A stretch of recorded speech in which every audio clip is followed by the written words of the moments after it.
जन्नत में रोशनी है जो कभी मद्धम नहीं होती। वहां की खुशबू दिल से कभी कम नहीं होती। ना कोई गम, ना आंसू का कोई निशान होगा। हर चेहरे पे मुस्कुराहट का समा होगा। ना बिछड़ने का डर, ना जुदाई का गम। मोहब्बत का समंदर होगा, सुकून का आलम। वो बाग जहां बहारें कभी खत्म नहीं होंगी। न खिजा की चाप, न रुते मध्यम होंगी। दरिया भी बहेंगे दूध और शहद के। महफिलें सजेंगी नबियों और शुहदा के। हर पल दीदार इलाही का सुकून मिलेगा। हर लम्हा दिल को नया जुनून मिलेगा। फरिश्ते खुशबू लिए दरवाजे पे खड़े होंगे। दुआओं के तोहफे सबको मिल रहे होंगे। वहां न दिन ढलेगा, न रात का साया होगा। बस रब का करम और मोहब्बत का साया होगा। अस्सलामु अलैकुम व रहमतुल्लाहि व बरकातुहू। मेरे अजीजों, अल्लाह करे ये वीडियो सुनने वाला हर दिल जन्नत की तड़प से लबरेज हो जाए। बिस्मिल्लाहिर्रहमानिर्रहीम। ऐ अल्लाह, आज की इस गुफ्तगू को हमारे लिए जरिया हिदायत बना और हमें जन्नतुल फिरदौस अता फरमा, आमीन। जन्नत का तारुफ। अल्लाह ने कुरान में फरमाया, व जन्नतिन अर्दुहस समावाति वल अर्द, और वो जन्नत जिसकी चौड़ाई आसमानों और जमीन के बराबर है। आल इमरान 133। यानी जन्नत इतनी बड़ी है कि इसका फैलाव हम सोच भी नहीं सकते। ये कोई कहानी नहीं बल्कि हकीकत है। जन्नत की नहरें। सूरत मोहम्मद आयत 15 में अल्लाह फरमाता है, इसमें होंगी नहरें साफ पानी की जो बदलेगा नहीं, नहरें दूध की जिसका जायका कभी ना बिगड़ेगा, नहरें शहद की जो बिल्कुल साफ है। सोचो, ऐसी नहरें जिनका पानी कभी गंदा ना हो, दूध जिसका जायका कभी कड़वा ना हो, शहद जिसमें कभी मक्खी न गिरे, और शराब जो दुनिया की नशा अवर शराब नहीं बल्कि लज्जत और खुशबू देने वाली होगी। जन्नत के घर और महल। रसूल अल्लाह सल्लल्लाहु अलैहि वसल्लम ने फरमाया, जन्नत में एक ईंट सोने की होगी और एक ईंट चांदी की। इसका मसाला मुश्क होगा, कंकरियां मोतियों और याकूत की होंगी और इसकी मिट्टी जाफरान की होगी। तिरमिजी। यानी जन्नत के घर सोने चांदी के ईंटों से बने होंगे, मसाला मुश्क का होगा, कंकरियां मोतियों और याकूत होंगे और जमीन जाफरान की होगी। दुनिया के सबसे हसीन महलात भी जन्नत के एक हुजरे के बराबर नहीं। जन्नत के दरख्त और बागात। नबी सल्लल्लाहु अलैहि वसल्लम ने फरमाया, जन्नत में एक दरख्त ऐसा है कि अगर कोई सवार उसके साए में 100 साल भी सफर करे तो उसका साया खत्म न होगा।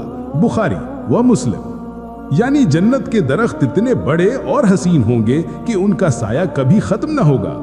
कुरान कहता है, लहुम फीहा मिन कुल्लि थमराती व मगफिरतुम मिन रब्बिहिम। उनके लिए वहां हर तरह के फल होंगे और उनके लिए उनके रब के पास से बख्शिश भी होगी।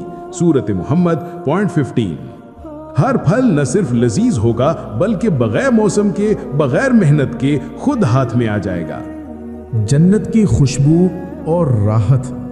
रसूलुल्लाह सल्लल्लाहु अलैहि वसल्लम ने फरमाया, जन्नत की खुशबू ऐसी है कि उसकी महक 40 साल की मुसाफत से महसूस होगी। जन्नत के लिबास और जेवरात। अल्लाह फरमाता है, वो जन्नत में रेशम के सब्ज कपड़े पहनेंगे और सोने के कंगन पहनेंगे और वहां वो ऊंची ऊंची मसन्नदों पर बैठेंगे। जन्नत के खाने और पीने की चीजें। कुरान कहता है, वहां उनके लिए हर तरह के फल होंगे और जो कुछ वो चाहेंगे मिलेगा। रसूलुल्लाह सल्लल्लाहु अलैहि वसल्लम ने फरमाया, जन्नत वाले खाएंगे पिएंगे लेकिन ना पहाना करेंगे, ना थूकेंगे और ना नाक बहाएंगे। जन्नत में मुलाकातें। कुरान कहता है कि ईमान लाने वाले और जिनकी औलाद ईमान के साथ उनसे मिली, हम उनकी औलाद को भी उनके साथ मिला देंगे। जन्नत की हूरें। सूरतुर रहमान में अल्लाह फरमाता है, हूरुम मक़सूरातुम फिल ख़ियाम। वो हूरें जो खैमों में महफूज रखी गई हैं। और फरमाया, कअन्नहुन्नल याकूत वल मरजान। गोया वो याकूत और मरजान की मानंद हैं। रसूलुल्लाह सल्लल्लाहु अलैहि वसल्लम ने फरमाया, अगर जन्नत की कोई औरत दुनिया में झांक ले تو آسمان اور زمین کے درمیان کو روشن کر دے اور اس سے ساری دنیا مہک جائے۔ سب سے بڑی نعمت اللہ کا دیدار۔ رسول اللہ صلی اللہ علیہ وسلم نے فرمایا، جب جنتی جنت میں داخل ہوں گے تو اللہ تعالیٰ فرمائے گا، کیا تم چاہتے ہو کہ میں تمہیں کچھ اور دوں؟ وہ کہیں گے، کیا اس سے بڑھ کر بھی کچھ ہے؟ اللہ تعالیٰ پردہ ہٹا دے گا اور وہ اپنے رب کو دیکھیں گے۔ یہ سب سے بڑی نعمت ہوگی۔ نہ نہریں، نہ محلات، نہ زیورات، بلکہ اللہ کا دیدار۔ جنت کے درجے۔ رسول اللہ صلی اللہ علیہ وسلم نے فرمایا، جنت میں 100 درجے ہیں جو اللہ نے مجاہدین کے لیے تیار کیے ہیں۔ بخاری۔ یعنی ہر شخص کو جنت میں اس کے عمل کے مطابق مقام ملے گا۔ کوئی جنت الفردوس میں ہوگا، کوئی نیچے کے درجے میں۔ یا اللہ، ہمارے عزیز و اقارب، ہمارے دوست و احباب اور جتنے بھی مسلمان اس دنیا سے رخصت ہو گئے ہیں، سب کو جنت الفردوس میں اعلیٰ سے اعلیٰ مقام عطا فرما۔